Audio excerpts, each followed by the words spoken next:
now under ESSA. And now ESSA allow us to use broader measures to hold schools accountable. But keep in mind that when we're talking about ESSA, we're not talking about holding students accountable, but using students' progress to hold schools accountable. And then we talk about accountability with regard to teacher evaluation. Teacher evaluation can be done in a number of ways. And in No Child Left Behind, there was a requirement to use test scores as part of a system of teacher evaluation. ESSA allows states to disconnect teacher evaluation from student test scores. In fact, the statute went even further and said that the United States Department of Education was not allowed to even get involved with that anymore. However, as you all know, student test scores are connected to teacher evaluation in Pennsylvania by virtue of a statute, Act 82. So the department can't do anything about that. The legislature needs to deal with that. And so we're going to just put teacher accountability and its connection to student test scores on a shelf for the purposes of talking about ESSA. So then you do get to school accountability, and that is the key area that No Child Left Behind and ESSA deal with directly. So under No Child Left Behind, there were very narrow guardrails relating to how you could, what you could use, what indicators, what measures you could use to hold schools accountable for their success. And then going further down in the accountability chapter, so first you're looking at measures, and then you look at intervention. Measures will drive the schools that pop up as requiring intervention from the state. So let's take them, those two different parts, one at a time. So ESSA allows you to measure states, to measure schools using a more flexible set of indicators and a broader set of indicators than what's available under No Child Left Behind. There are 4 mandatory indicators. One is proficiency in test scores. 2 is another metric that you use for elementary and middle schools, and most states will be using growth, and we will be using growth. Number 3, which is new, is a measurement of English language proficiency, acquisition of English language. So this is a new measure for the state, the federal requirements, and for the state as well. How well do English language learners acquire English language proficiency? So we're not talking about their performance on the English literature state exam. We're talking about how well they learn English. So that's a new indicator that we have to begin collecting. First, to establish measures, and then figure out exit and entrance levels and all of that. So that's a new indicator required by the federal government. The 4th indicator is graduation rate. And then the 5th indicator, which you may have heard about because that's where a lot of the flexibility is a measure of school climate and student success. And the states are invited to come up with one or more of those more flexible measures. So that's where a lot of interest groups are stepping up to say, you should use access to the arts. You should use access to physical activity. You should use career development measures. You should use post-secondary success. So that is completely within the discretion of the state, with some rules about what you're allowed to use and how you're allowed to use it. So first of all, if you want to use one of those measures in the 5th indicator, you have to be able to use it across all schools. Not all grade levels, but across all similar grade level schools. So it can't be something that only applies to some elementary schools, for example. You have to be able to disaggregate by subgroups. In fact, you still have to disaggregate by subgroup for the 1, 2, 3, 4 of the mandatory indicators as well. So that's an important carryover from No Child Left Behind. And there are some other rules, technical rules like that apply to your choice of the fifth indicator as well. To talk about the fifth indicator in Pennsylvania and what we are going to want to put in our ESSA state plan, I have to bring up another important thing that's going on across the state and developed by PDE. And I wish I could see you all raise your hand so you can tell me if you've heard of something called the Future Ready Pennsylvania Index. The Future Ready Pennsylvania Index is the new name, brand new, only a week or two old. It was actually announced by Secretary Rivera at the SAS Institute for the revised and broadened school performance profile. I hate not being able to see you all to make sure that you're with me.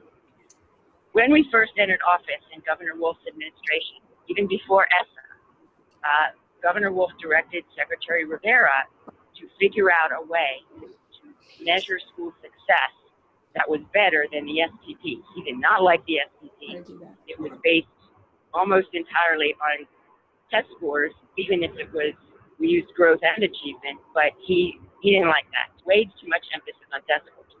There were a lot of other things that we needed to look at to see if schools were successfully getting their students ready for post-secondary success. And he directed the secretary to get to work on that, and we did. And some of you may have participated in a very extensive listening tour that we did last spring, taking our new, we were still calling it the SPP, the revised SPP, the proposed SPP, on the road. We sat down and met with over 1,000 stakeholders, almost all educators and practitioners, to talk about all the different kinds of metrics that we might consider putting in the revised SPP. So I hope that some of you were part of that, and you saw that we looked at career ready indicators. We looked at, I think we looked at English as a second language and acquisition of proficiency. We looked at access to high rigor courses. We looked at measures of post-secondary success, kids going on to higher education, into the military, into a job, acquiring an industry certificate, all of those kinds of things. So when ESSA came along, we'd already done a lot of that work. And in fact, we're going to continue moving forward with discussion about the new and called Future Ready Index. And at the same time, those would be the indicators that we would be considering to use as our ESSA indicators. Remember that the ESSA indicators are important only for the purpose of identifying the schools that need help and intervention in order to do a good job with their students.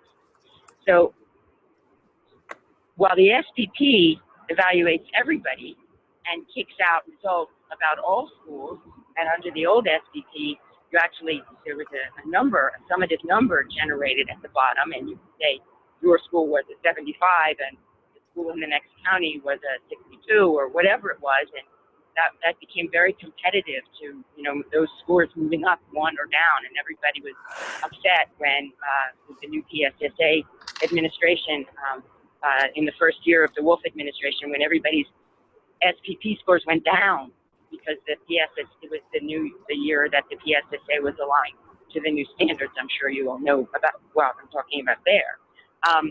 So the old SPP kicks out a summative score, and ESSA requires states to develop a methodology to aggregate all those different indicators, however they want, as long as it's approved in the plan, of course, to aggregate all the different indicators, the 1 through 4 required ones and the new fifth indicator, 1 or more, to spit out a bottom 5% of Title I schools.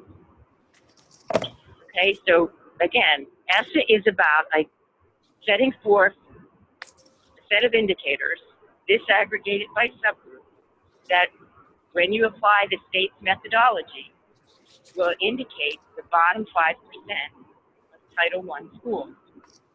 Under ESSA, there are other ways you can be tapped for intervention, and that has to do with low-performing subgroups, and low graduation rate. Any high school that graduates fewer than 2/3 of its students. And we won't get into the details of whether you're a comprehensive intervention school, a comprehensive support and intervention school, a CSI school, or a TSI school, a targeted support and intervention school. And that, how you get into which one of those categories is determined by the indicators, and is also going to play a big role, obviously, in what the intervention is going to be and how much money you might be able to get through Title I or other avenues to implement a plan of corrective action, which is not called that anymore, so forget I said that. A strategy for success, let's call it. So that's accountability, mostly about the measures side, where the measures come from, how they're different from what they used to be, and what the purpose of the measures, indicators, is under ESSA. The Future Ready Index, which is obviously going to be either exactly the same or very similar to the ESSA calculation, applies to everybody. I mean, so does the ESSA indicators, but it's only really ultimately relevant to the schools that are identified for improvement. But the Future Ready Index is going to obviously be important to every school, because that's going to be the school report card. And that's going to be the data that is put up on the website for everyone to be able to see. And in fact, there's more data than even is proposed for the Future Ready Index required by ESSA that has to go up on a website for every school, including, for the first time, fiscal information. How much dollars are spent on each student down to the school level is now a piece of data that ESSA requires us to collect from you and identify on the website. So there's a very big difference in the data that ESSA requires to be collected and made available for public awareness. It doesn't have to do with the accountability. It doesn't have to do with the indicators. It doesn't have to do with the methodology of generating the bottom 5% for intervention. But ESSA does require a significantly new amount of information to be collected about schools and posted for communities to be able to see. Okay, that's a lot of information, and I hope that that I've been able to explain it a little bit clearly, even though all I'm doing is talking and we don't have a PowerPoint or something to look at. I'm going to go back to the question that that I have in front of me about accountability, now that we've sort of given that foundation and a base information about accountability. So what do you foresee regarding school and district level accountability? Well, so that's what I explained about how the indicators for ESSA will change and how the state has more opportunity to develop our own indicators, and how we have done that, now calling it the Future Ready Index, which you're going to be able to see pretty quickly in the next couple of weeks. We're going to be figuring out how to make that available for people to look at and have a community conversation about. And then the next question is, how does the Future Ready Index fit into that? The Future Ready Index, again, is the name we've given to the new, what we're calling the new SVP, or the revised SVP, if people want to think about it that way. But it is a broad set of measures that we want to use to measure schools and their success in helping students be ready for sorry, my phone is ringing. It will be broader in some ways than the actual ESSA indicators, but they are generally going to be aligned with each other.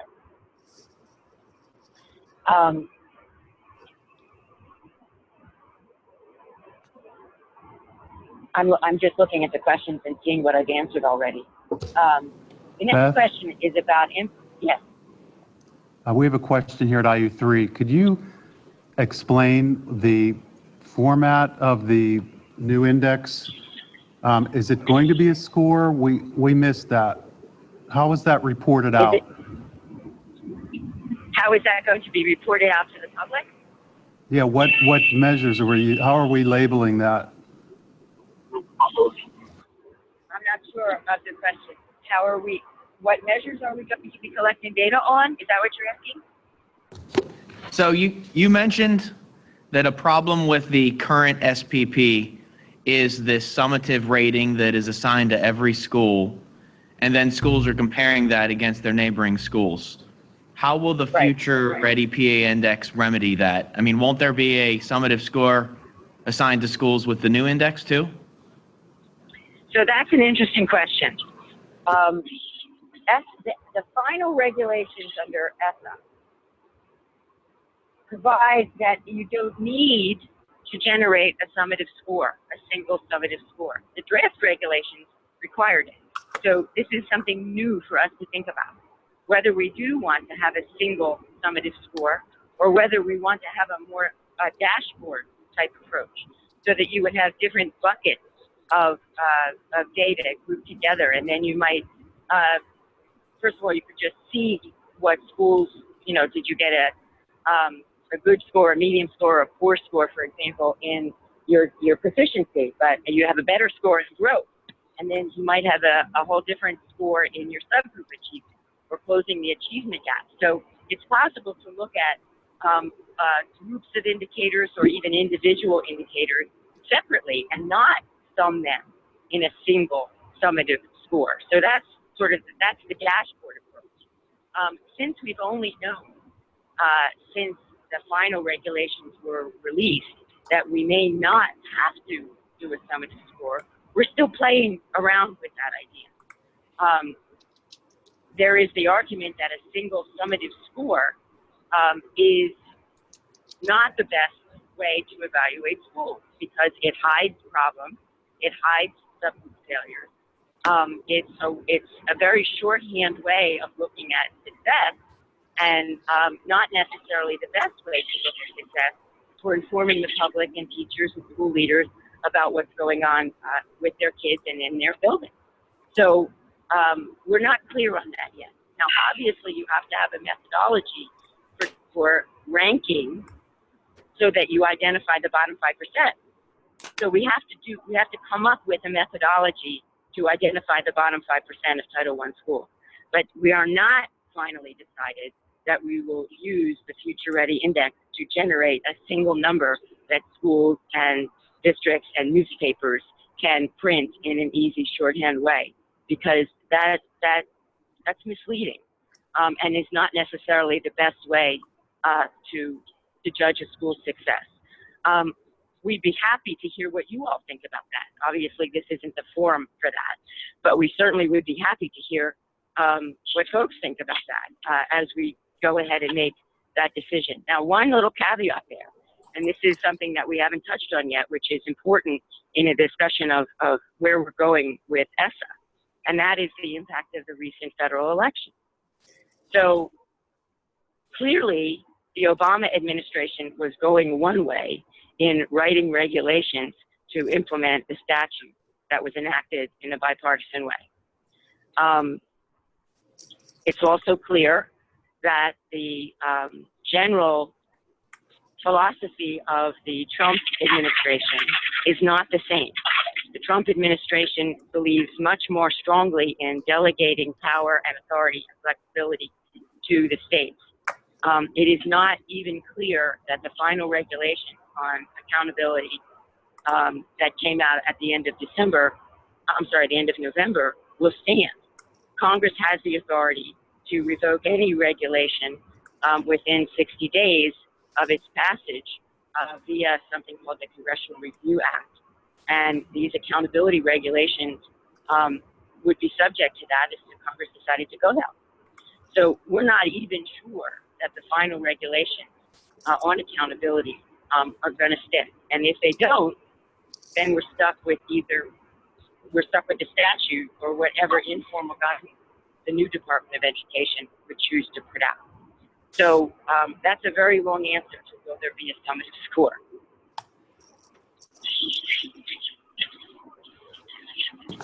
Thank you. Any more on that? Okay. So let's see what the next question is regarding assessment. Oh, now we're really, really into the weeds with the question about two separate implementation years for CSI schools and PSI schools.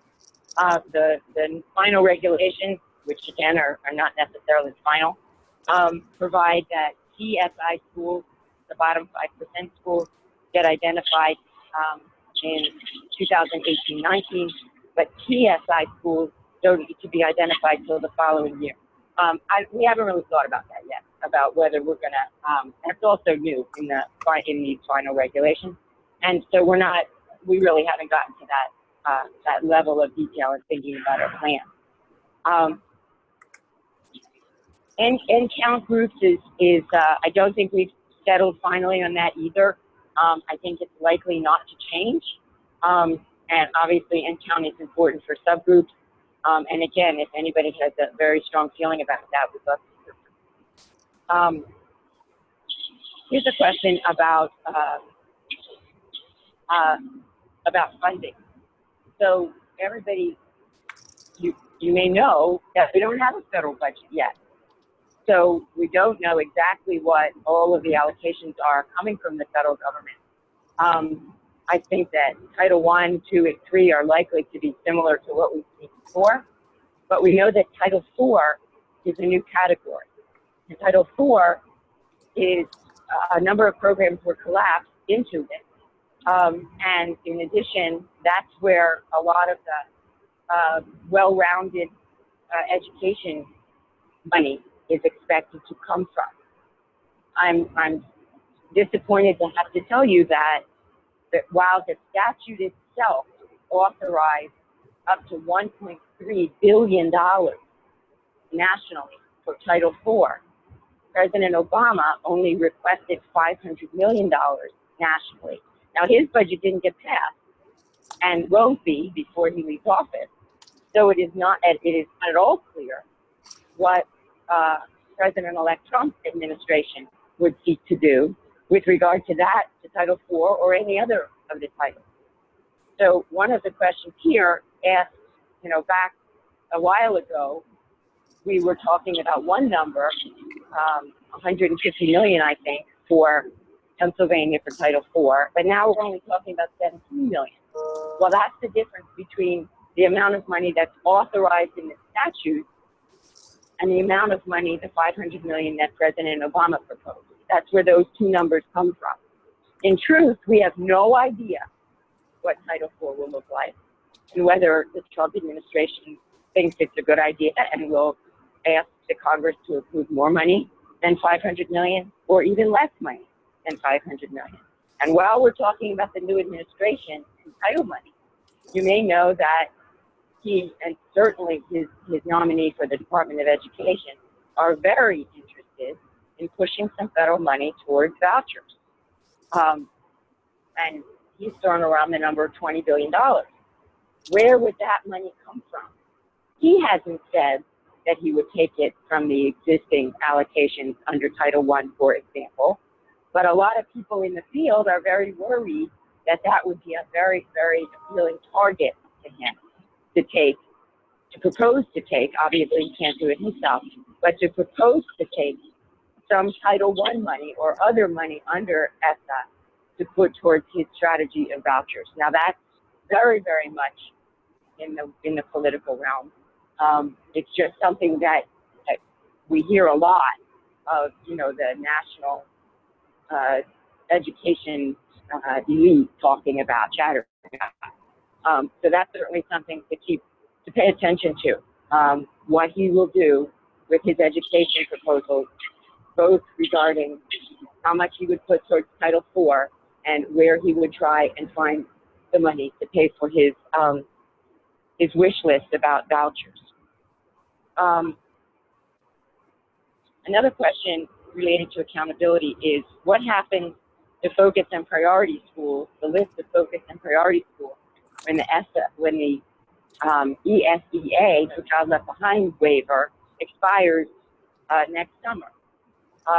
In the original regulations, we were supposed to be identifying comprehensive support schools for 17-18. Well, thank goodness they changed that and pushed it back to 18-19. But that means we don't know who our intervention schools are supposed to be for 17-18.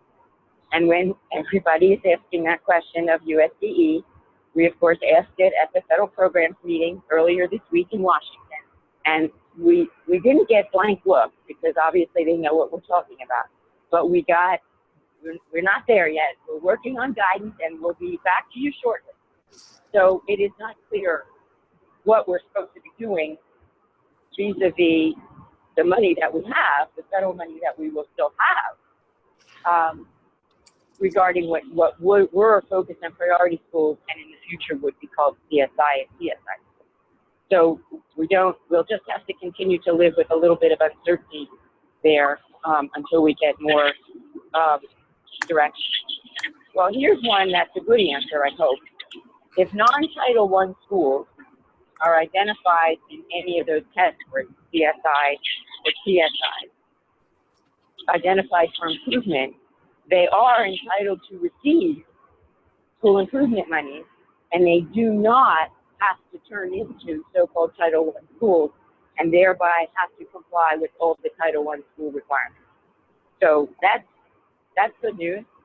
So for those schools that are not Title I schools, but end up tapped for intervention in some way, we were told earlier this week that that does not obligate them under the law to comply with all of the other rules that Title I schools have to comply with. A lot of the other questions I think are very, about the ombudsman, and if we have too many more comprehensive plans to review, how is that going to impact the grant process? I don't have answers to those things, and we'll continue to rely on our Office of Federal Programs and Susan McCrone and her staff, who are regularly in touch with your federal program people. And if you're still not able to get the answer you need, reach out to her first, and then if you need to reach out to the ESSA office, then certainly do so, and we'll try and help you there. But I won't be able to answer some of those really nitty-gritty questions about applications, grant applications, and that sort of thing. I can talk a little bit about supplement, not supplant. So the statute is the same, obviously. You're not allowed to use federal money that you get under any of these titles to supplant state and local spending. And you're all probably much more familiar than I am with how you had to demonstrate that under No Child Left Behind. And then USDE issued draft regulations about supplement, not supplant, that threw the entire education community into an uproar and generated thousands of comments during the public comment period. I am confident to say that even if final regulations on supplement, not supplant, are issued by the Obama administration before his term is over, they will be revoked under the Congressional Review Act. There really is no question in my mind about that, and I'm not even sure that they will issue final regulations. Although from a sort of a political perspective, it seems likely that they might want to do that just to say, we did it, and this is what we think, and we're sticking by it. But there is no question in my mind that the Congress will utilize the Congressional Review Act to revoke those regulations. And then I guess we would just fall back on the old regulations, which would still be in effect, or statutory language.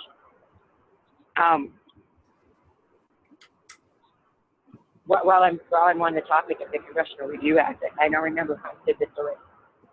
Certainly Congress has the authority to revoke the accountability regulations that were made final at the end of November, but it is not clear that they will. If the final regulations didn't give so much over the draft regulations, then I would feel more certain that they would revoke them. But they moved a lot in the direction of that the commenters wanted and that members of Congress were concerned about. So I'm not sure that the Congress will revoke those final regulations. I'm going to pause for a minute to look at my questions and see if there are any questions that are bubbling up from the group.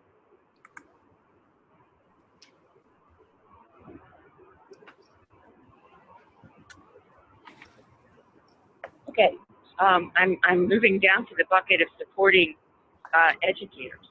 The first question that I have on my list is obviously is related to teacher evaluation, and as I've already mentioned, described how ESSA changed the rules, the federal rules, on connecting data, student data, to teacher evaluation.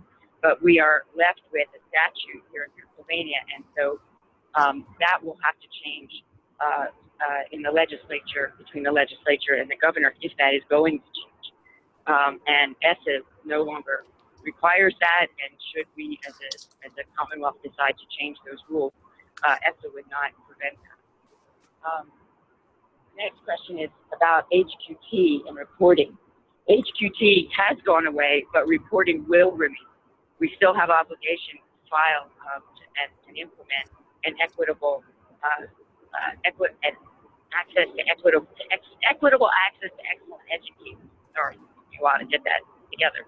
That we still have the requirement to have a plan, and we still have all the reporting obligations that exist under that plan. So even though the definition of HQT has gone away, the state has an obligation now to come up with its own definition of an effective educator.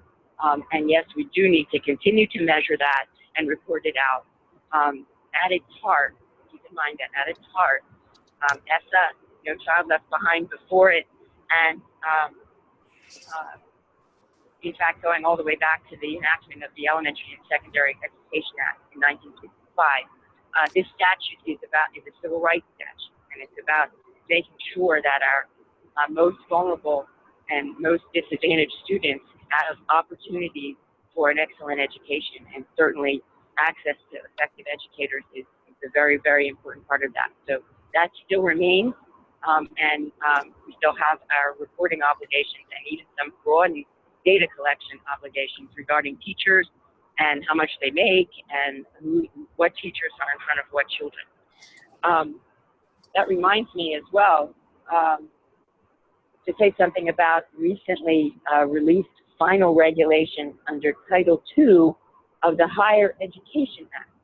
So not under ESSA Title II, which also relates to educators, just to be confusing, but under the Higher Education Act, and many of you may be aware of them.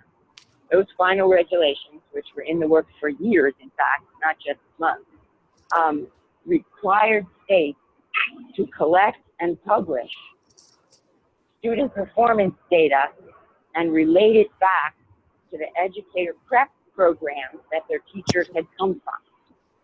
So in other words, if Temple University graduated a number of teachers from its teacher prep program, we now had to collect and report on the test scores of the students taught by the Temple educated teachers. Okay, that's a big deal, and a good idea, because it will put pressure on teacher prep programs to pay attention to the success of their graduates and react accordingly. And obviously, it's important for the community to know as well. Significant state dollars and federal dollars, of course, go into supporting teacher prep programs. And here's another way to use the word accountability. So we need to hold teacher prep programs accountable for the success of their students, or so these regulations say. Here's another one where there is no question that the Congress will revoke, is likely to revoke. Let me say no question and likely in the same sentence. There's no question that the Congress is very likely to look at these HEA, Higher Education Act, Title II regulations regarding teacher prep programs and choose to apply the Congressional Review Act and make those regulations go away. That does not mean, however, that the Commonwealth might not consider whether that was a good idea, and whether we want to do something as a state for the same purpose. That obviously is just something that's being discussed and would involve cooperation and participation in such a venture by the legislature. So the point there is that those Title II of HEA regulations requiring connecting teacher prep programs with student performance data are very likely to be revoked by the Congress. Um,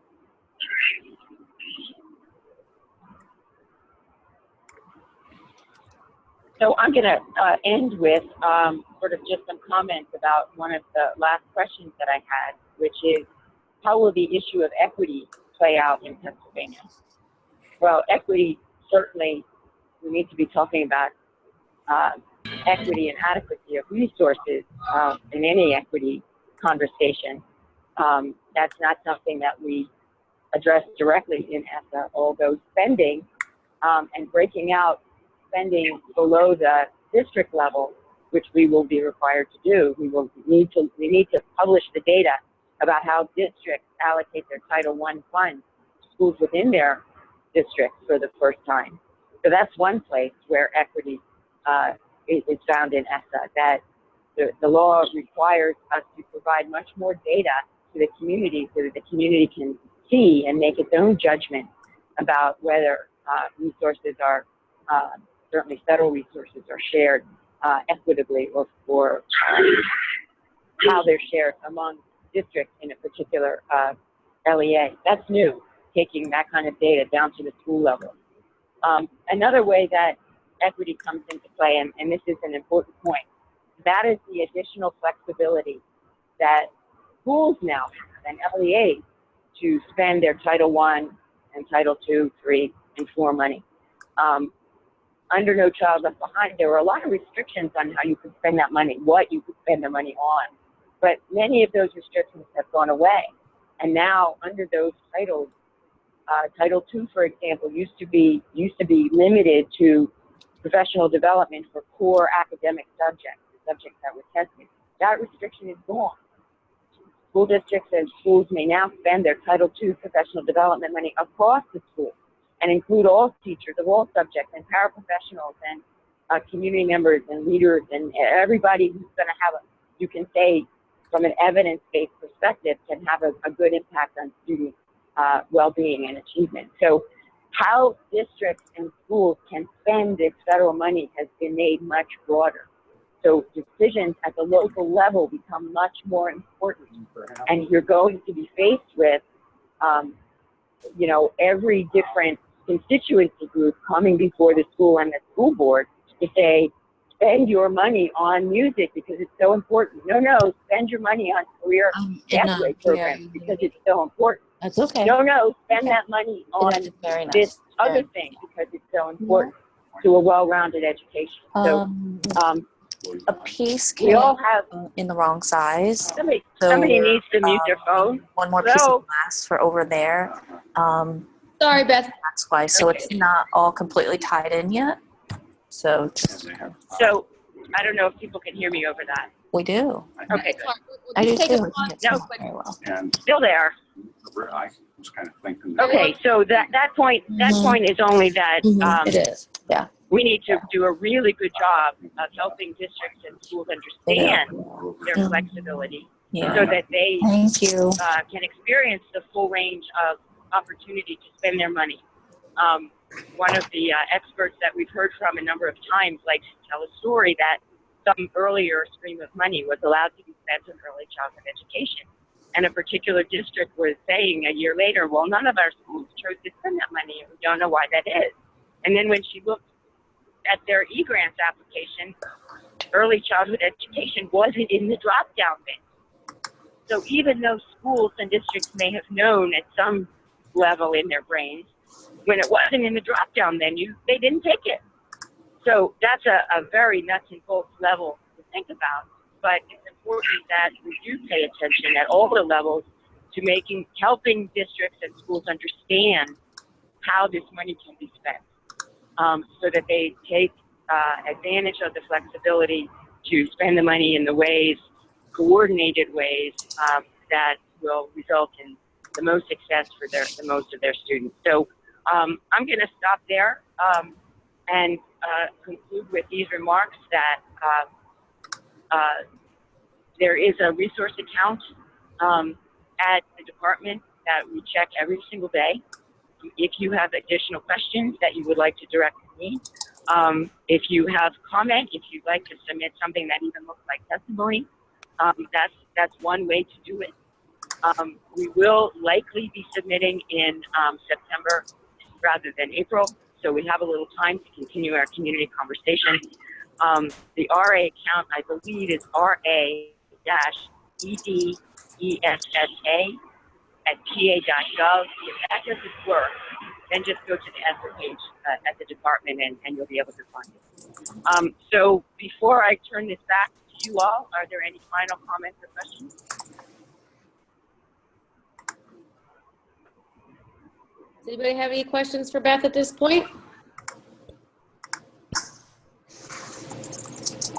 Well, either I've overwhelmed you with so much information that you can't even formulate a question, or you're all asleep. So I'm not going to guess which of those things it is. But I thank you for this opportunity. And again, please let's keep this dialogue going, either with your organization or with you individually or through your IUs or whatever. I'm happy to hear from you. I'm happy to work with you as we put this plan together. Thanks, Beth. We really appreciate you taking the time to provide us with this update. Thank you. Sure. Thank you, and enjoy the rest of your meeting. You as well. Thanks. Janelle, before we move on, can you try to mute all? I can't do it from my end. All right, let me. All right, where do I do that at? Let's see.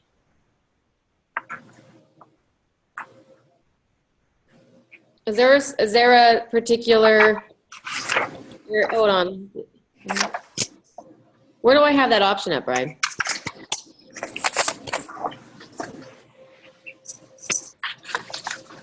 I think it's on the bottom left under audio.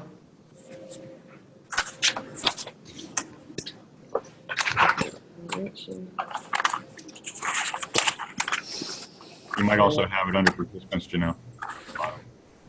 Under participants, okay. Okay, I see it now, okay.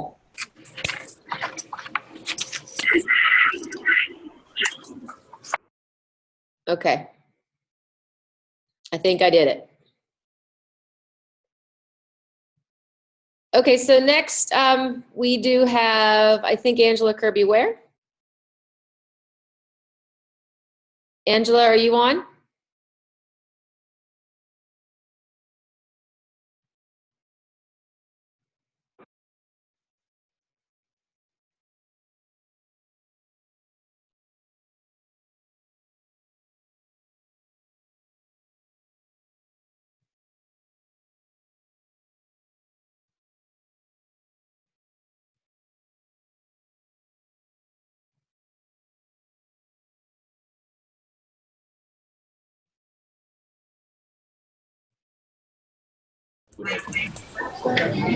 Now they unmuted everybody. Oh, Okay, joy. did I do something when I muted everybody? Now we can't. Angela, are you with us? Store away with the keys. Not planning on doing that. Use them in the lab. We can try and come back to her, Janelle. I wonder if Kristen's on the line yet. Yeah. So if I mute all, if we have issues with that or no? Under the same place, you should be able to unmute the individuals. So Okay. once you mute everybody, I think you can click on them to unmute which ones you want. Okay. Okay, Kristen, are you there? Hey, yeah, how you doing? Good, thank you.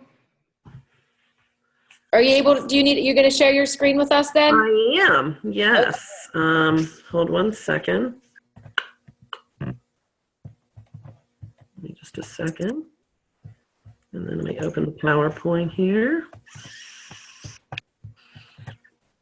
Isn't it funny? I just realized the funny face I make when I'm opening a PowerPoint. Whoops. Oh, come on. There we go. Let me know if that's coming through. Awesome. Great. Good morning, everyone. Happy holidays. Nice to be here with all of you today in this frigid weather. At least I know it is in central Pennsylvania. I think it is everywhere else too. So just want to give you some updates, some things going on with PBOS and some connections with some other things that are in play. I'm going to just make sure you're aware of all the information available and where we are with roster verification this spring. Talk a little bit about some new professional learning resources and opportunities that we have available now in the spring as well. Just want to make a connection back with the SAS Institute regarding personalized learning and some conversations we heard as a team that occurred in sessions there at the SAS Institute. Update on peers for those of you that have districts that are using or thinking about using peers, where we are with regard to that. A report that's been in development now for several months, actually probably about 9 months at least, a student level report, or formerly known as the parent guardian report, to give you a sense of where that is, and then just any other questions or anything you might have today. So regarding roster verification, we're entering now, I think this is the 5th time we've done roster verification in Pennsylvania, and I think we've sort of got the system down. The submission for the data that's used to pre-populate the PVAS roster verification system. It goes into PIMS. It is a collection in PIMS only used for the purpose of pre-populating the PVAS roster verification system, called the Staff Student Subtest Collection.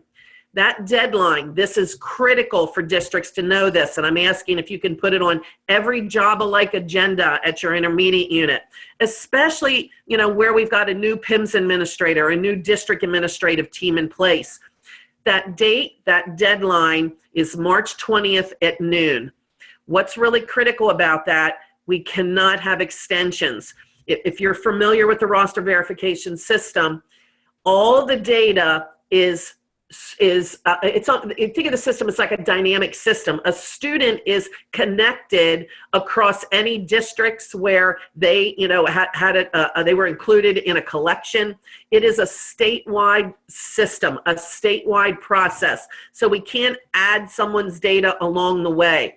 The timelines are very specifically, you know, articulated between PDE, PIMS, SAS, EBOS, to make sure that the system is ready in time to open with the opening of the preview phase. So we're really asking you to make sure this info gets in front of every district leadership group at your intermediate unit, not only SUPS, assistant SUPS, directors of C&I, but also directors of technology, information systems, anybody working with the PIMS administrators.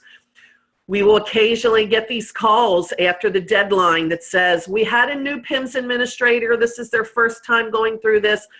We can't wait till March 20th to have that conversation with somebody. We can help them out well in advance of that. I think I mentioned at the last update that we have a person who's replaced by Brian Truesdale in this role of working with educator effectiveness data. Her name is Candace Felton. Anybody at the PIMS help desk, Candace, if they're not getting the information they need, send them back to me. I'll get them connected with somebody. But we can't wait, you know, till that week to start to help them, or that day by any means. So if they're new, you know, please have your districts have them reach out so we can make sure that they're ready to go, you know, with that.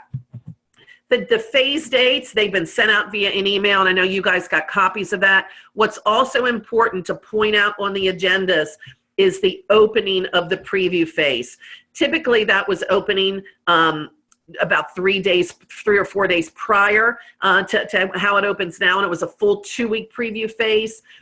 That now is a 10-day preview phase, so it opens midweek.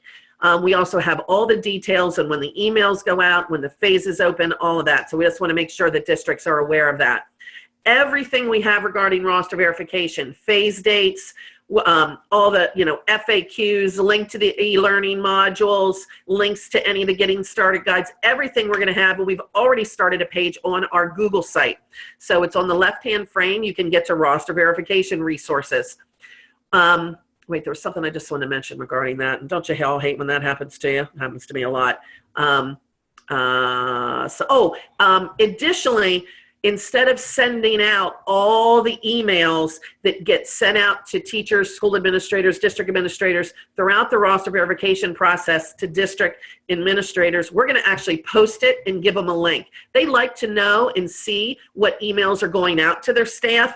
But instead of sending that attachment, we're actually going to include a link that'll go directly to a document that houses all of those emails. So that would be available for anybody to see at any time what emails go out to staff.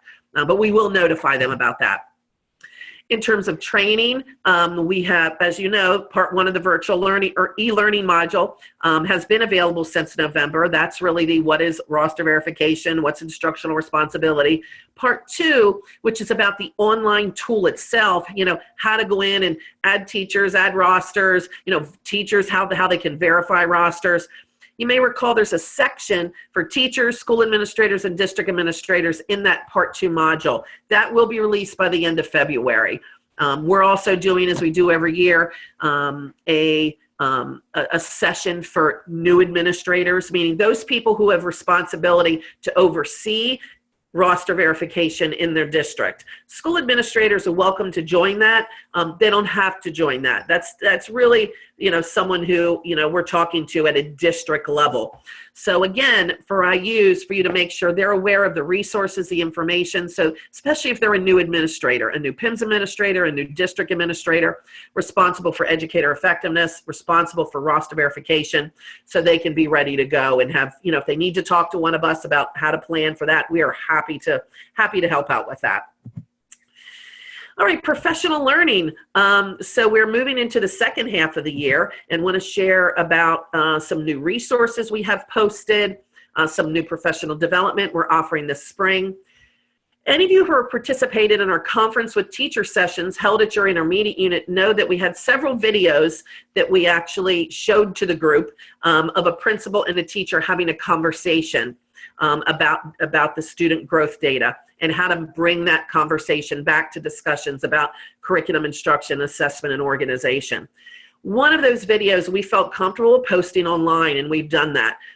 So it really has application beyond PBAS. It has good application about a principal talking to a teacher about student performance data. It just so happens our entree to that is around PBAS teacher-specific reporting. So maybe a good resource to let principals as well as district administrators know about. There's two versions that are posted. One is a 15-minute version, which was the version that we used in our trainings. And then there's actually a longer version, which is actually what we recorded. Additionally, we have scripts posted for, and all those right up on the Google site. You can see the link here directly to that page. We have the actual scripts posted for the other videos. So just want to let you know that may be a helpful resource for administrators. Some other resources, we have been doing webinars for districts on how can you support your school leaders in their work of enhancing the professional growth of teachers, setting goals and priorities, planning professional learning, planning student programs and supports, and designing course offerings in a master schedule. In other words, what are key questions and evidence of practice that you as the district level leader would be looking for and working with your school leader and supporting them, as they are doing things like enhancing the professional growth of teachers, setting goals and priorities. So we've been doing webinars around these topics, and we have a few more. We've done enhancing the professional growth of teachers, set goals and priorities. I think that's the only two that we did in the first half of the year, if I'm remembering correctly. We have a lot of really good examples, as we've heard, of questions that administrators can ask and evidence of practice that they can look for as they're working with their school leaders. Instead of them just sitting in a PowerPoint and in an archived webinar, we've actually taken them and put them into a Word document, so they're a little more accessible. So they're organized based on whatever area of work that district leader is supporting with their school leaders. This happens to be a screenshot from part of the document of the key questions and evidence that district leaders would look for with their school leaders when they're, thinking about them growing their teachers professionally. So those, are posted. We have those available up on our Google site and are planning some other ones in process as we offer other webinars this spring for district leaders to help support them as they are supporting the school leaders. These can be used as standalone as you're out working with district administrative teams. Lots of ways we think people may be able to take advantage of these. So help yourself, please. And if you have any feedback, we'd love to hear it. Other kind of offerings, we have some new offerings for school leaders, still playing into that concept of pick your purpose, plan your path. Some of the offerings, as you know, were available the first half of the year, fall and winter. We have other offerings now that have been advertised for the winter and spring. And those we have specifically starred on this particular screen here. One area for school leaders we're going to be providing this spring is really looking at how can growth be a thread that supports the supervision and support of their teachers. So going beyond, here's a report, here's what it means, here's how to talk to somebody about it. How do you really keep that discussion of growth alive and well as you're supervising and supporting your teachers throughout the year?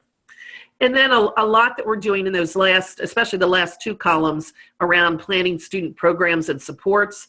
We're going to be asking for some outreach to some groups like guidance counselors, some specific communications we're going to put together, because we think some of these, in addition for the school leader like the principal, these have application for other people in the schools that help lead efforts that are underway in terms of designing programs, and schedules and courses for students. So stay tuned and check out some of those offerings that we have available. There we go. These are just examples of the new sessions. We just put them in another format if you wanted to share these out.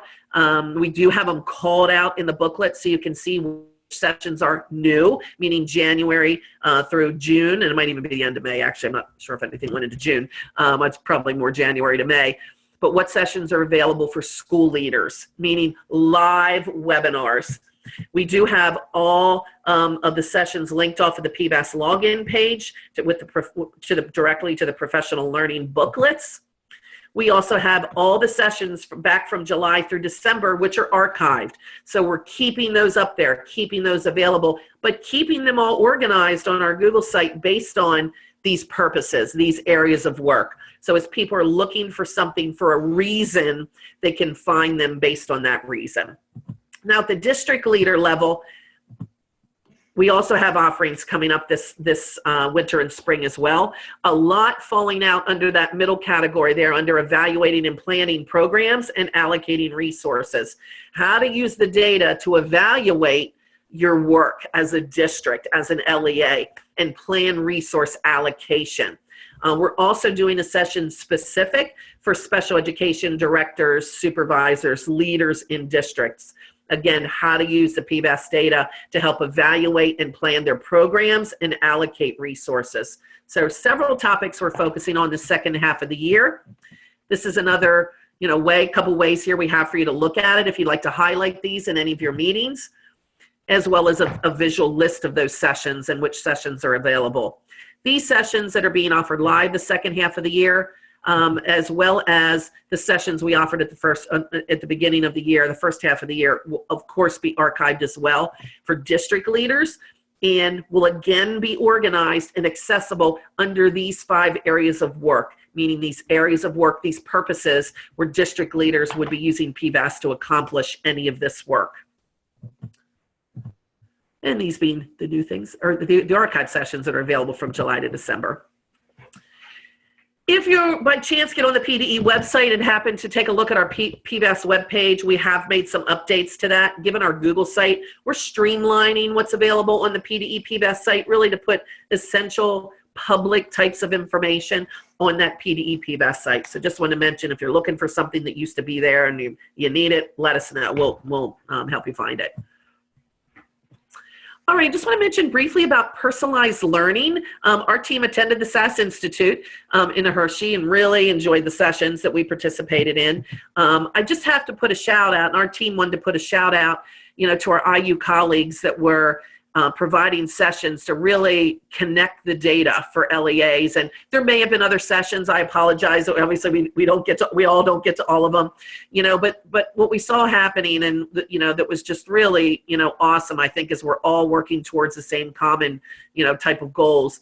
Seeing those of you as our IU colleagues connecting CDTs, PBAS projections, PSSA, and Keystone data.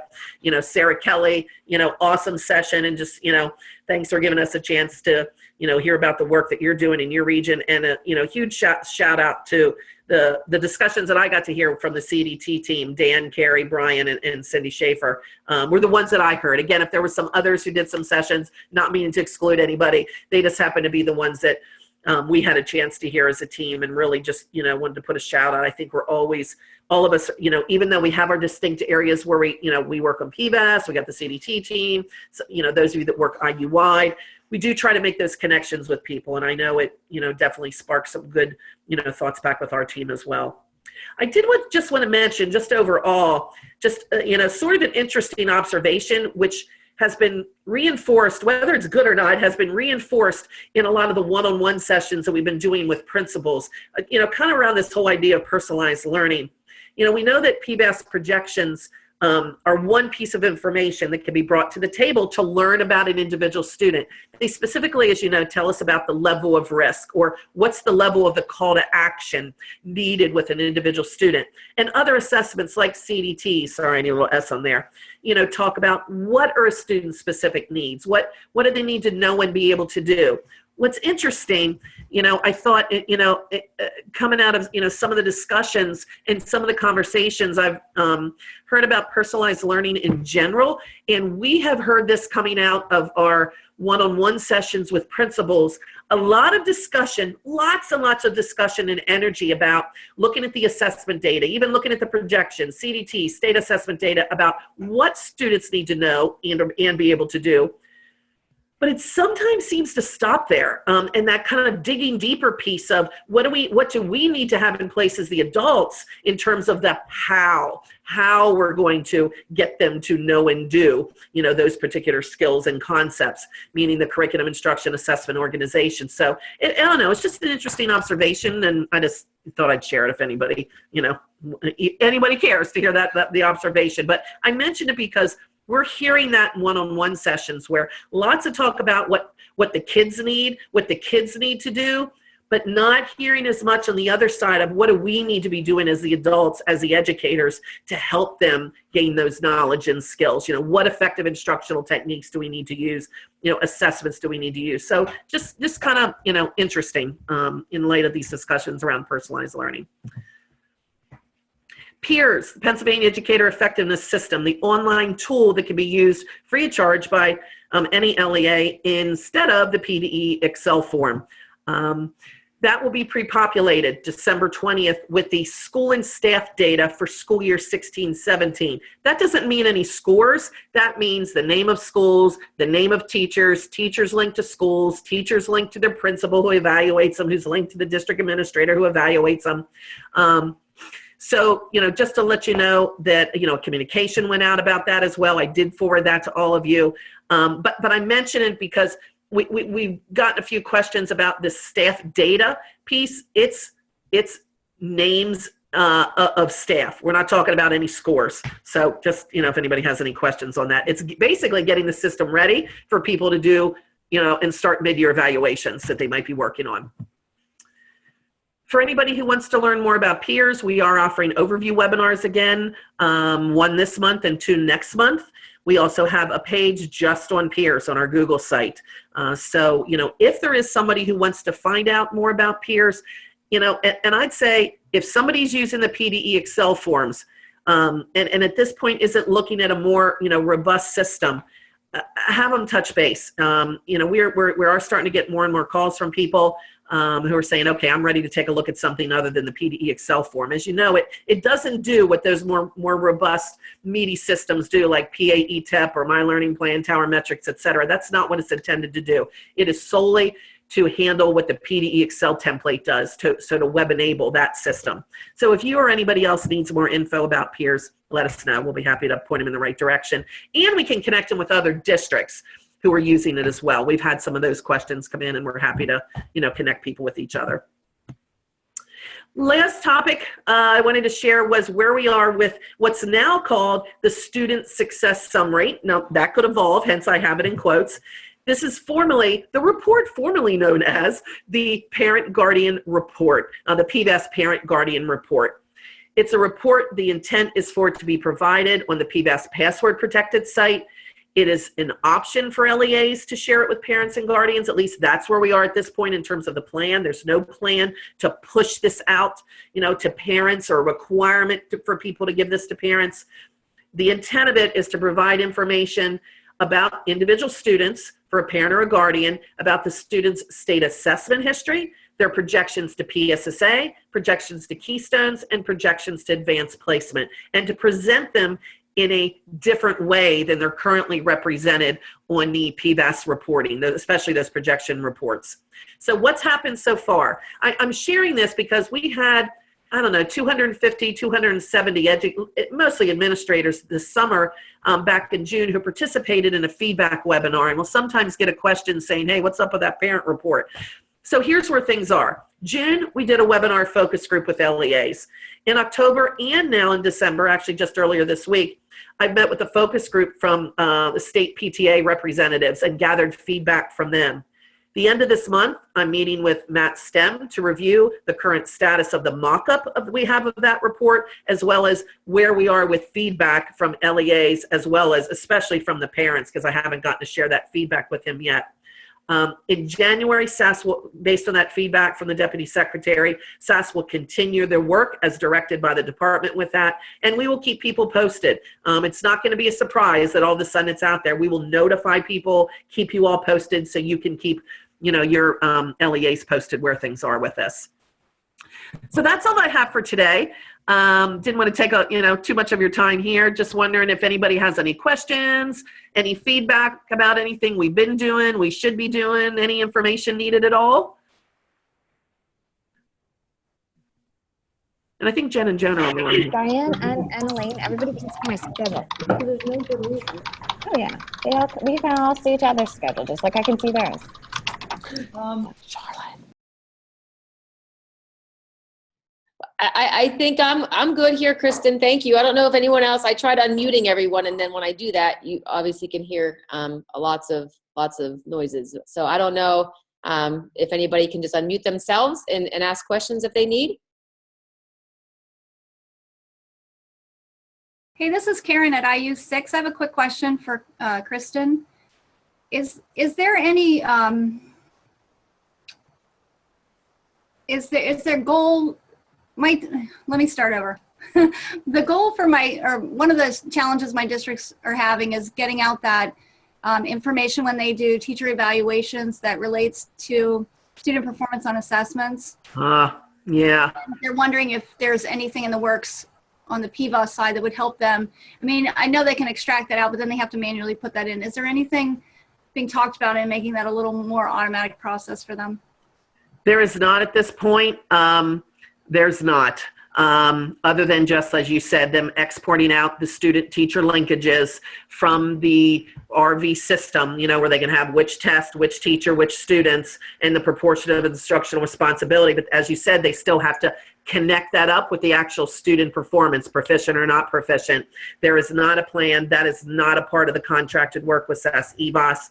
I mean, that it falls out of the scope of what PBAS is intended to do, but there has not been a request. Most of that has come, the reason that has not is districts are deciding how they're approaching that. And the department would, any discussions that have happened around that would be, the department making a decision and saying, this is how you calculate the % proficient advance for a teacher for student performance on state assessments. So there has not been, any movement on that.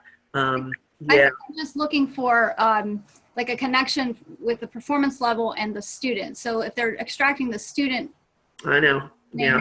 If there was just a performance level that could be attached to that, and then they can still decide how, the way to put on and how they're using that in the evaluation process. It's just making that connection to the performance level. That's the only missing piece, really.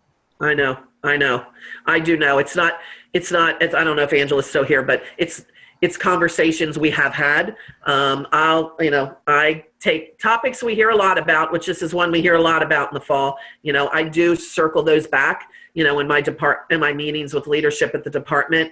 And at this point, I mean, it would probably require a change in contractual requirements with SAS, and that has not been something that has been moved on at this point.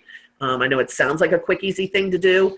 The biggest hesitation of that came from legal, especially when those discussions first happened. But I'll circle it back again, Karen, because we get them all the time. I mean, I take those back. Would just only be able to move on that if we had the direction to do that. Okay, just had to ask. Thank I you. know. Nope, I hear what you're saying. I do. This is Angela, and I couldn't agree more that it's a major issue. So, Yeah.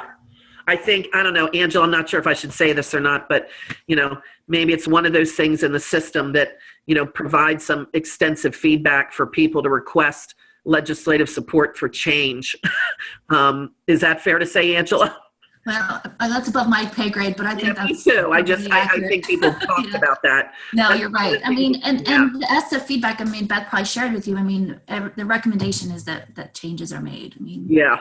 I think that's pretty clear and the onerous nature of this, and it's Onus is, capital O.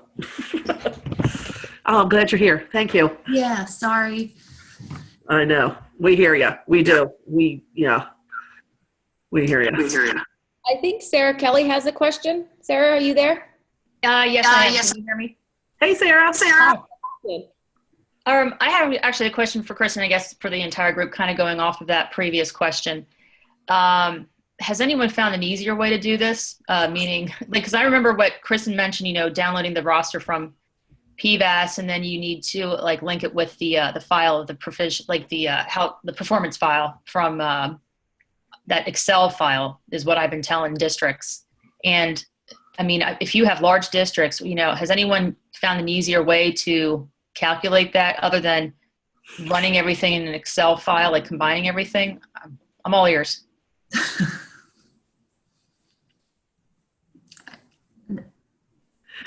I take that as a no. I just for what it's worth, I put a call, because we get lots of emails about this, in our office in the fall.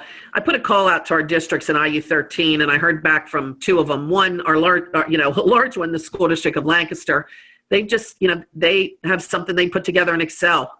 There's no smooth, easy process. She's open for that. She's open to share that. We cannot, put a stamp on this is what to do, how to do it. That's local, how that's handled. But if you're interested, if anybody's interested in that resource, you can pop me an email and I'll, connect you up with, her name's Jen Reinhardt in Lancaster. She was very willing to share. But again, nobody's reviewing that. Nobody's saying that's right or wrong. That would just be here's something somebody's using. So locally, people would need to check that out and see if that's working for what they need. Gotcha. Thank you. Yeah. So if anybody's interested, pop me an email. Kristen, this is Cindy. I thought she was running that through her data warehouse program and then into Excel. I didn't think for the percent proficient advanced, because she had sent me what she had in Excel. Maybe there's a piece in there I'm not aware of. There could be. I could be wrong as well. She was running some CDT things through it and shared it with me, but. Yeah, CDT, I know they do stuff in there. I didn't know they did this piece in there. I thought this was all through Excel. But I'll send you everything, if anybody wants it, everything you sent me. And she said she'd be happy to answer questions, from people. She's a sharp gal. And obviously they have a fairly large district in Lancaster. Not a Philadelphia or Pittsburgh, but pretty big. So pop an email to PDPVS, and I'll send you what I have.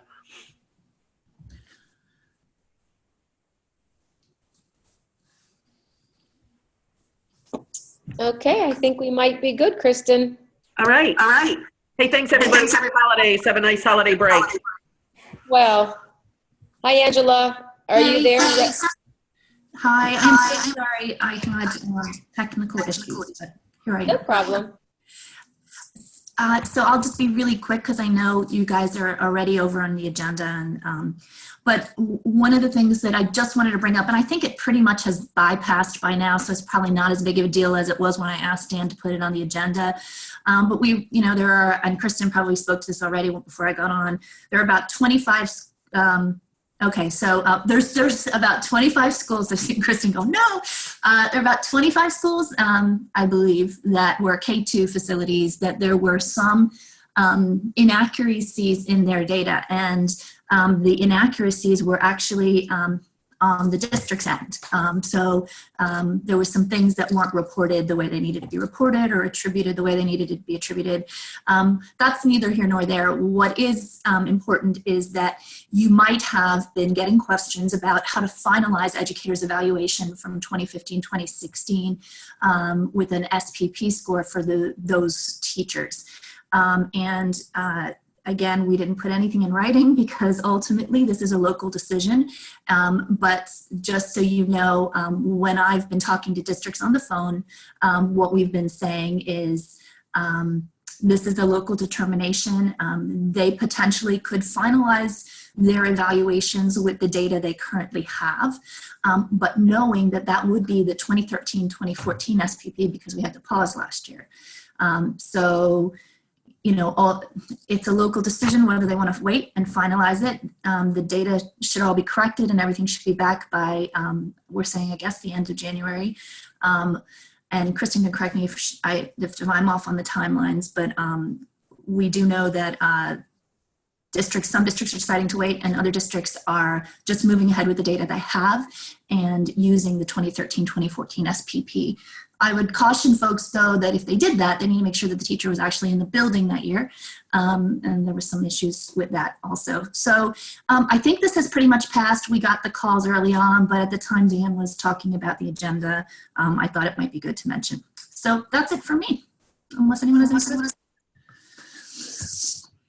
Thank you, Angela. That's clear. I think that's okay. Appreciate that. Okay, moving along, we are at our CDT update. Dan and Brian are with us, so I will turn it over to them. Hey, thanks, Janelle. You can actually leave your screen up there, Janelle, if you want to.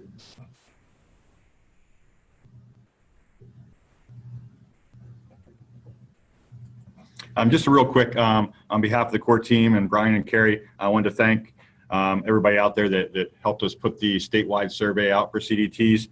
You can see on the agenda, we did have over 1,067 responses, where 800 of them provided some significant data. And what I mean by that is we did have, of course, a large number of people that clicked in, answered the first question, but didn't give us much after that. Some of them may have came in later, but we did get 800 that provided answers throughout the survey. A lot of great information. We're now kind of going through that, analyzing it at PD as well as here at the IU. To provide some summaries to you, as well as individual data. Brian, Carrie, and I will speak at the face-to-face meeting in January, summarizing that data and also providing you with all your individual data from your schools that participated. The data, I think, is going to really help you in terms of planning forward and making sure that you can address any items that you might have for some of your schools and districts, as well as how you might want to market going forward as part of the scope of work. And it's also giving us data to help us move forward with DRC and PD, providing that data piece that we can use to encourage PD and DRC to move on some enhancements or some changes to things that we've been maybe asking for in the past. Beyond that, if you need any of your data sooner than that, we may be able to get that to you. You can let me know. We do have some links to summary data. We are pulling all the individual data out at this point. Brian, did you have anything else that you wanted to add to that?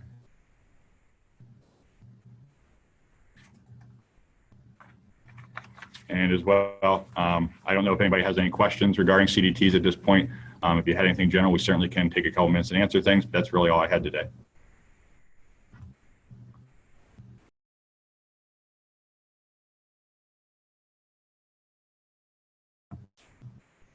Okay, thanks. Hi, Jill, are you there? Hi, yes, I am. Do you just want me to click on the link here on the agenda for you, or did you want something else? That's fine. Yeah, that's fine. That's good? Okay.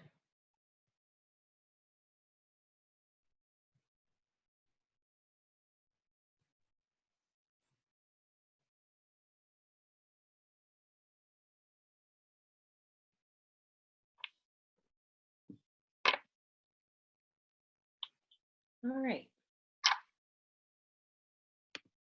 All right. So I'm going to go ahead. Hello, everybody. Happy Friday. It's been one. Hello, everybody. Happy Friday. It's been one long. We're going to go ahead and we'll dive right in. We're going to go ahead and we'll dive right in. Two updates. With two updates. We have some changes going on here. This is a submission due. We have some changes going on here. This is a submission due. And you'll see there out of the 272. You'll see there out of the 272. We have 6 already approved and archived, 178 in PDE review, and about 80 in planning, with 29 of those extension. 29 of the I did get direction from Dr. Helm at PDE. From Dr. Helm at PDE. That was sent out on 12/9. That was sent out on 12/9. Now, some things might change with that. Now, some things might change with that. Act 118, as you know. I'm going to hit that later on in the slide. Hit that later on in the slide. We still have lingering that we really need to get submitted. And there Hey, Jill, can we stop you for a second? Sure. Can we stop you for a second? Yeah. I don't know why. We're getting a lot of echoing. I'm not sure if we've got extra. You don't have 2 devices going on in your proximity, do you, by any chance? I do not.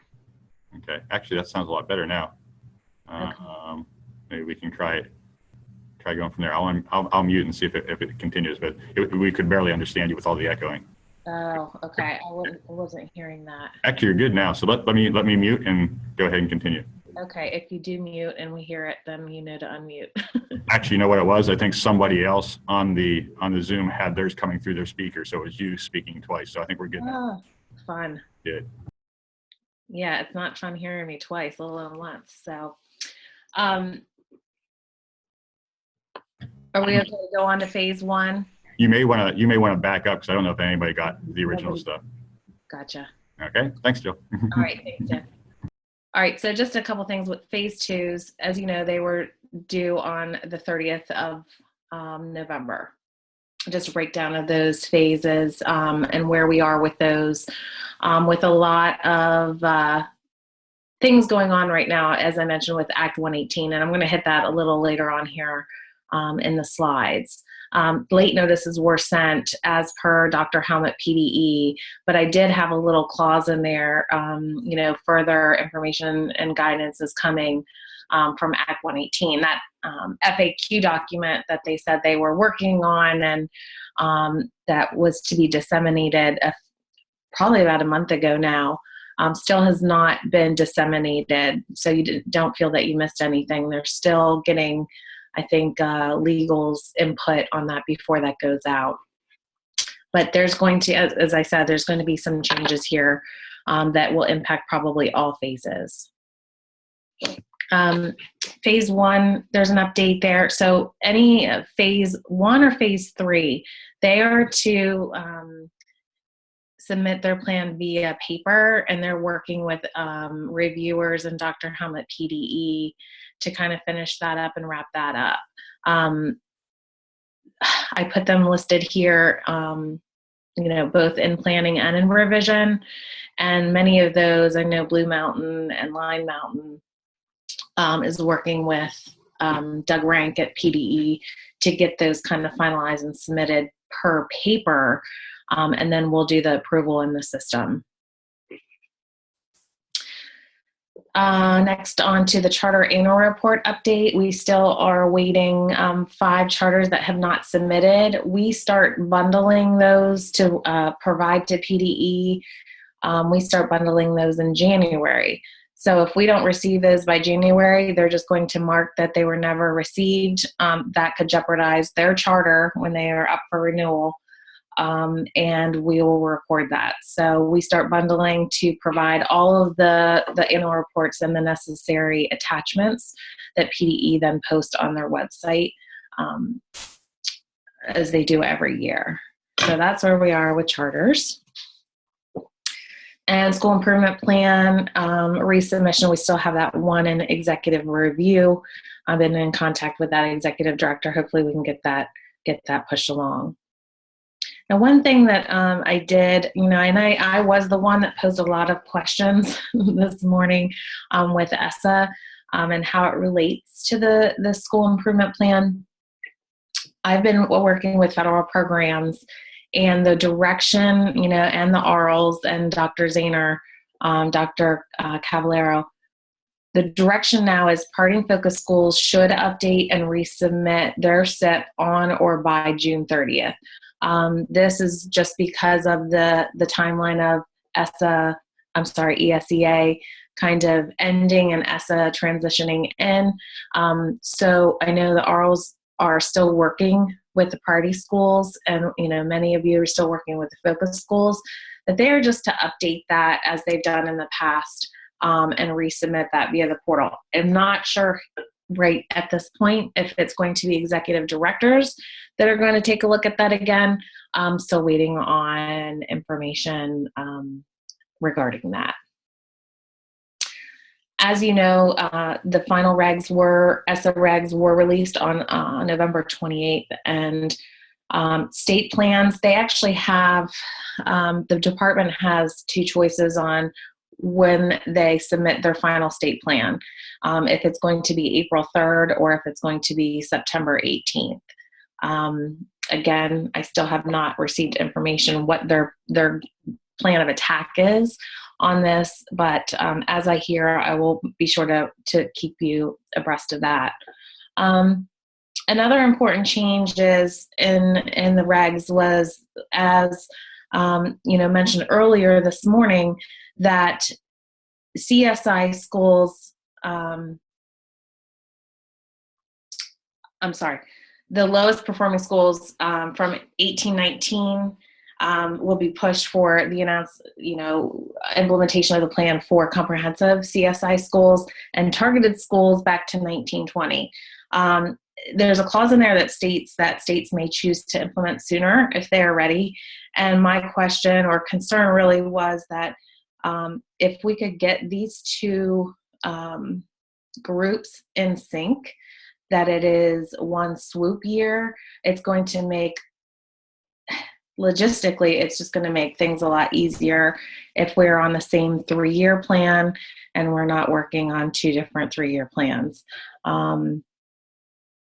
I have a meeting next week and the following week with both Dr. Volkman and with federal programs to kind of dig a little bit deeper in this and start, I think, really getting to the nitty-gritty to plan these types of things. I did attach, there's a link, hyperlink to the fact sheet that was released, and I think that has a lot of critical information on. That's my go-to for anything ESSA. So I thought if you don't have that, I thought I'd share that. That went out to all Title I schools as well from federal programs. All right, this is the fun stuff. Act 118. So as you know, on November 2nd, Act 118 went into action, and basically it was sat on for about a year. And a lot of the things now are kind of moot points, but we have to, of course, act on those. The next slide here, there's discussion. Nothing is final yet. I do have to put an underline and a bold in red that nothing is finalized yet, but there is discussion at PDE to delay all comprehensive plans by 1 year.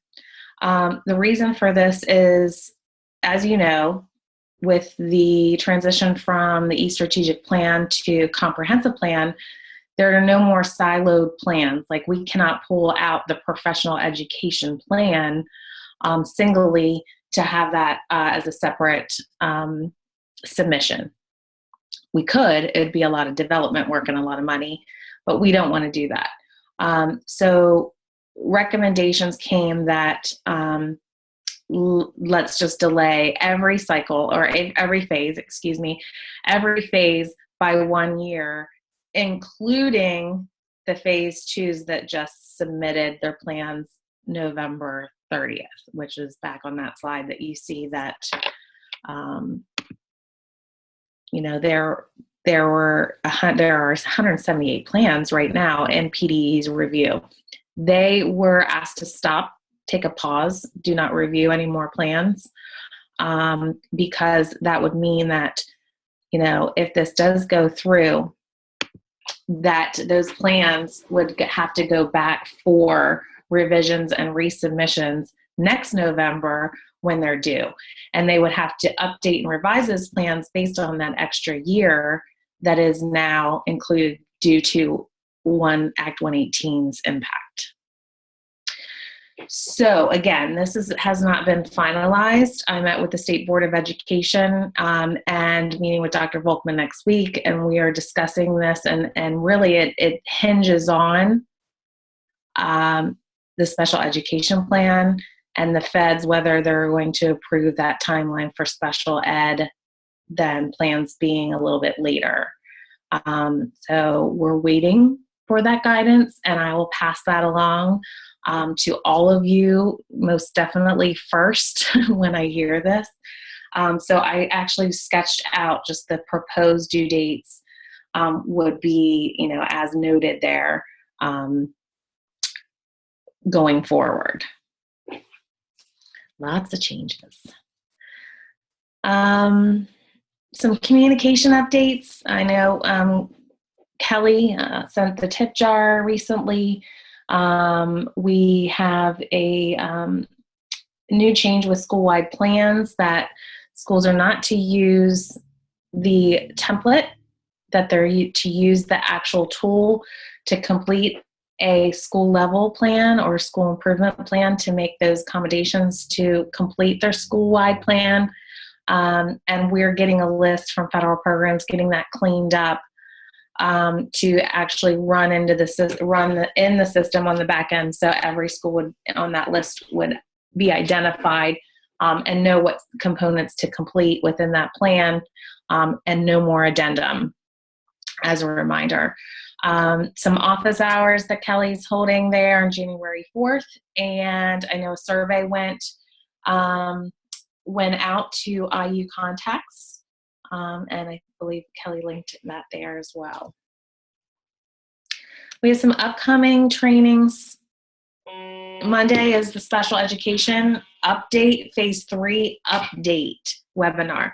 So in November, they special education held the 3 days across the state. This is kind of an add-on, and it's going to focus on really the changes within the SEPRN functionality, the special education revision notice functionality that was recently updated in the web application.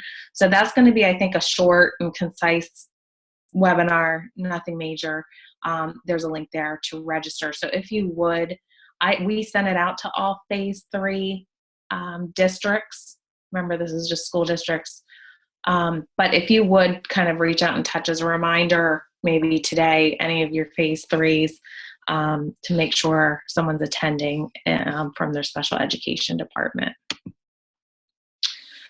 Some more trainings upcoming here. We have the Title I conference in Pittsburgh in January and February, and we have a phase 3 webinar that I think is going to be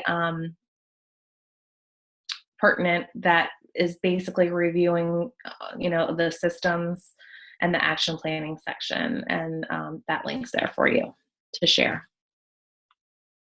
CP Circle, that next session, I think Kelly's going to shift gears a little bit on this and actually have it now at the face-to-face open spaces session. So either the 19th or 20th when we can do that. And basically it's just the sharing out of best practices. What strategies have you found to be solid? What research have you used to collect these? And what using the What Works Clearinghouse database. And I think the reason why too for this is looking down the road with ESSA and the requirement for utilizing evidence-based strategies and interventions that we'll start kind of adding on to our resource bank and adding on to our kind of resource and tool that all of you can use and share with your districts. Again, all the information for you to reach out and touch us. We're available all the time. If you have any questions or concerns, I know there's going to be a lot of questions here surrounding Act 118 in the near future. So again, I shared all the information that I have with you. I will let you know how that progresses, hopefully next week before the holidays. Any questions for me?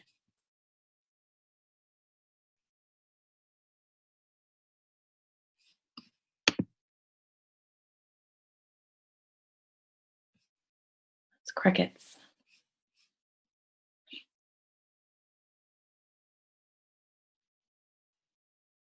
All right. Well, Jill, sounds like we're good. Okay. Thank you. Thanks. All right, Dan. You're providing Jean's updates? Sure, I can do that. Okay. Oops, we got some go again. There we go. That better? If you want to unshare your screen, I'll take it over to now. Or you open it up, that's fine. That'll work. No, either way. You want me to take it?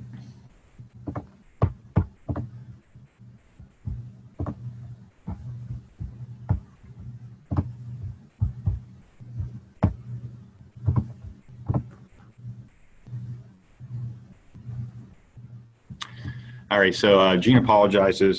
She had a conflict today, but she did want to get some updates out to everybody.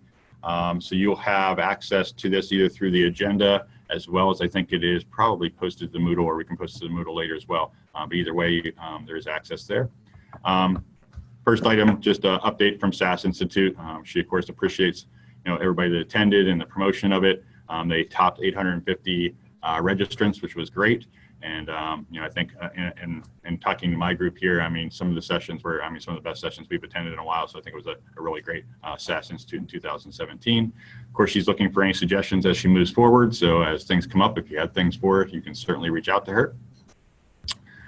Next item there is the e-grant due dates.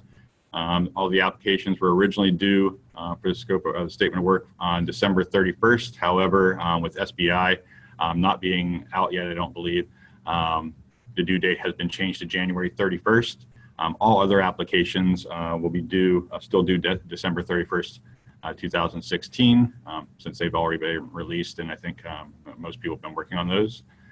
She did say that all quarterly one reports, though, will be, that were originally due January 13th, that is being changed to February 17th to align with the due date on the SBI e-grant.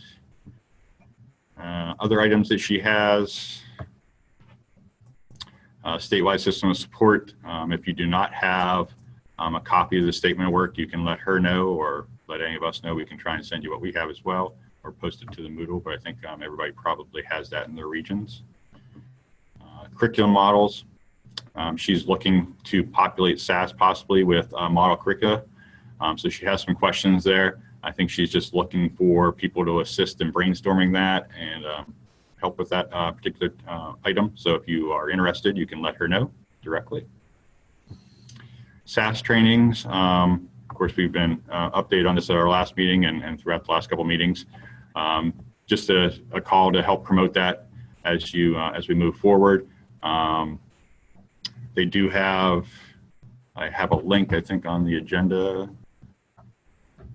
Oops. Below the document with the SAS portal training announcement, as well as the current registration numbers. So as you look at those registration numbers, she was looking for people in those particular areas that are low to kind of reach out to their schools again to promote it, but in general promoting, I think, across the state as we have those meetings coming up. And let me see if there's anything else. I think that is everything that's on her document.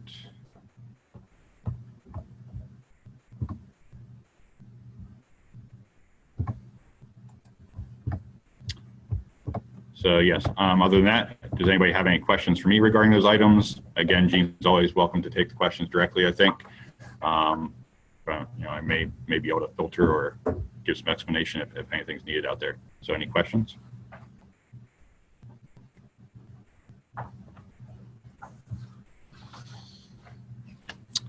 All right, our next item then, we'll roll into the Think Through Math. I do have Josh here to kind of go through that presentation. Yesterday, a webinar happened with the Think Through Math. I had several emails this morning of people asking if we would discuss that at all today. So what I'm going to have him do is just kind of take us briefly through what was presented yesterday. I know there was other regional leads out there, so if people have other comments, items that they want to share, that would be great as well. But I'll turn it over to Josh here for a few minutes to go through that piece for us.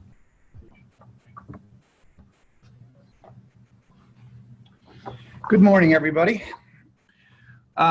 Just wanted to give you a brief overview, and those of you who also sat in, feel free to chime in. The presentation of the first couple slides just give a background on some of the research and some of their data regarding Think Through Math. One of the things that they mentioned is the assessment tool that Think Through Math utilizes is the sister or brother of Lexile. It's called Quantile. So for those districts that are using Lexile, this is the math version of it. They are looking for a very quick turnaround here. They are looking to start the pilot and the program here in January. They're really asking for those who are interested to start recruiting schools now, and they're looking for a minimum of 5 schools. They're looking for 5 to 15 schools per region.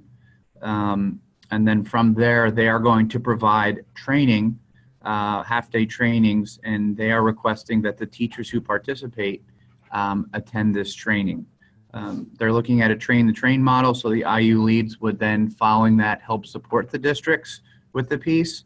They are looking for a minimum of the 2 benchmarks to be given. When students log on the first time and they're given access, they will automatically take a benchmark. And from there, they will begin the quote-unquote mini lessons. And what Think Through Math is asking is that students get through 20 to 30. They're really looking for 30 mini lessons prior to the state test. The mini lessons are about 30 minutes long. They can be done anytime, anywhere. They did recommend that schools that use this use the Chrome browser. It works best on a Chrome browser. And then from there, in a 30 to 90 day window, again, looking more at 60 days, they said to avoid 30 days, but in a 30 to 90 day window, take the second benchmark. So to really move forward with this, they're looking for the 30 lessons and then at least 2 benchmarks prior to the state test. And what they're looking for is this January semester 1 rollout, and then a second semester requirement that would start in August of next year. The money is the same. The money is, Tom had mentioned that the works are in progress, but the money has not flown through yet. And you're looking at $16,000 per region. If anybody else wants to chime in, please feel free to do so.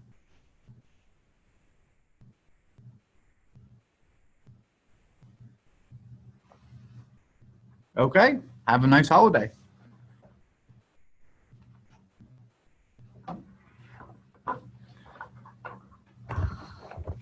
So just to sum that up too as well, just so people are aware, this is not a PDE initiative. This is through PAIU and through Tom Gluck. So questions can be directed at him, as well as Janelle, Brian, and I. We can try and find out some information as needed. And of course, your regional leads should be in contact with those people at this point, and then you can have some regional meetings to decide how you're going to move forward with that. So I think that's what we have on that piece.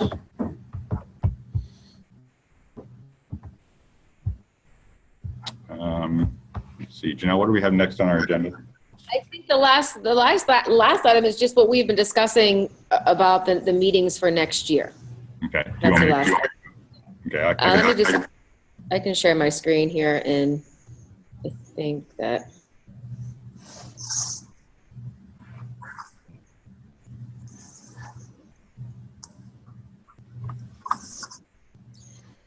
So as the 3 of us, we've just been looking at meeting dates already for next year, just so that we can secure the dates and the locations, I think most particularly.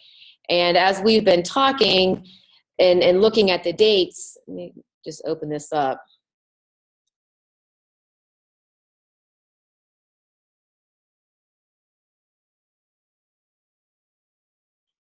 What we have so far, and just cross-referencing from the dates that we have this year, and kind of keeping them sort of in line to next year's dates as well. If we look at July, we have a Zoom scheduled for July 11th, 2017. Last summer, when we had a July Zoom, we ended up actually canceling it just because of the time of the year. We really didn't have a whole lot of information to share at that point. But we decided to still keep this date on our calendar and to kind of put that date aside in the event that, you know, with ESSA and everything kind of coming at that time of the year, we may need that date to provide some updates. If not, we'll certainly just cancel that, just like we did last summer if there really isn't anything at that point to share. So we will keep that date right now. We'll hold that date for a Zoom meeting. And then looking ahead, September 14th, 15th, it's a Thursday, Friday. We'll look to have that at IU 15. October 13th, we'll have another Zoom. And then this is where you can see we kind of ran into a little bit of logistical issues when Dan notified the Days Inn and State College. They did not have the room available that we currently use, the center and the arbor room. So that was not available, but they do have the Willow and the Sylvan room, which after getting some information from the hotel, it looks like at least the Sylvan room would be large enough for our group. So, but we also looked into the Hilton Garden Inn, which is, we've also used that location in the past. So between the two of those, we could, you know, stay at the Days Inn and just go to a different room, or we can switch and go to the Hilton Garden Inn. So we were kind of just looking for some feedback from anyone. Do you have a preference, you know, staying at the Days Inn, or are you okay going to Hilton Garden? That's kind of where we're at with that. We did reach out to the Paynes group to see if they had any of their dates reserved for next year, because we do try to at least collaborate one of our meetings with them. They have not selected their dates yet. So if we were to kind of go with the Paynes group here in November, we wouldn't be able to utilize the Days Inn. So just kind of talking through this, we're thinking that we may just have our Paynes collaboration meeting with them in March, possibly, if they're open to those dates. We're still waiting to hear back from that group. So I guess, you know, if anyone wants to chime in, give us some feedback in terms of the location, we're kind of open for suggestions, or if you see any dates that kind of, you know, bring up a red flag, hey, that's not going to work. Once again, we're open for any feedback that you have. So Dan, Brian, feel free to add anything if I missed it. Yeah, I saw a question on the chat as well as maybe one question as well as maybe one. It's coming back through, Joe. Can you mute yourself for a second? It's coming back through, Joe. Can you mute yourself? There we go. Just so you can see or hear the fact that those were the only dates available at the Days Inn at this point. I think Heather's question was, are the rooms free at the Hilton Garden Inn? I just received all their information. I think depending on the number of rooms we reserve, we may be able to get the actual conference room, the meeting rooms free. But their rates are a lot higher. Their rate that they provided me was about $124 versus $79 a night for the actual rooms themselves. So that is something to consider. But we are limited as far as the Days Inn, because these are the dates you see there in red are the only things that they had available to us. So if we do want to change any of the dates, we'll have to actually look to the Hilton Garden Inn if we want a different date. Below that, you'll see April. I left the 3 dates there just because that is flexible. We can go with the middle date, the 20th, or depending on if we go with March 8th, 9th, if you want to go earlier or later, it's up to you, because we don't do anything after that until the PAIU conference. But maybe, Janelle, we want to give everybody 2 or 3 minutes to look over those dates just to see if there is any conflicts on calendars that they can let us know, and or other feedback that they might want to provide us in terms of these dates. Okay, sounds good. We'll just pause here for a few minutes, and if you want to either chime in or go through the chat, either way is fine. Thanks.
Okay, then I mean, if there's no conflicts, if you're okay, then the three of us will. Oh, there's a chat. Okay. Okay, so Andrew gave us some feedback. If we can utilize the days in, the Sylvan Room, if they'll accommodate us in terms of, you know, the numbers, then we can just stay there, which I have no preference either way, so. Okay. So that's really, I think, everything that we had on the agenda. We do have some time for just open questions, any type of discussion that you may want to have. Feel free to unmute yourself and ask any questions.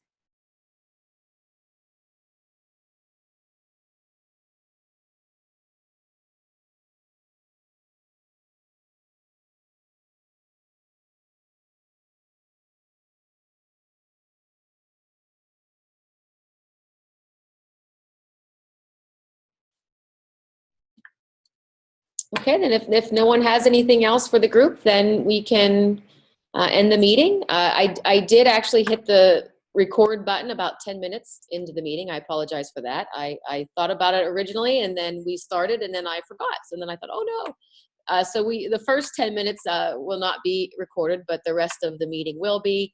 And we also had Sue that took notes for us today. So thank you, Sue. We will get that information out to you probably Monday. I'm going to shoot for until the recorded version of this downloads, and then we create a link. I'm actually taking the rest of the day off. I have some other things I have to do. So I will get that information out to you all on Monday. Anything else, Dan or Brian? I don't think so. Okay, everyone, happy holidays. I hope that you all enjoy the time off, and we look forward to seeing you the next time. So thanks.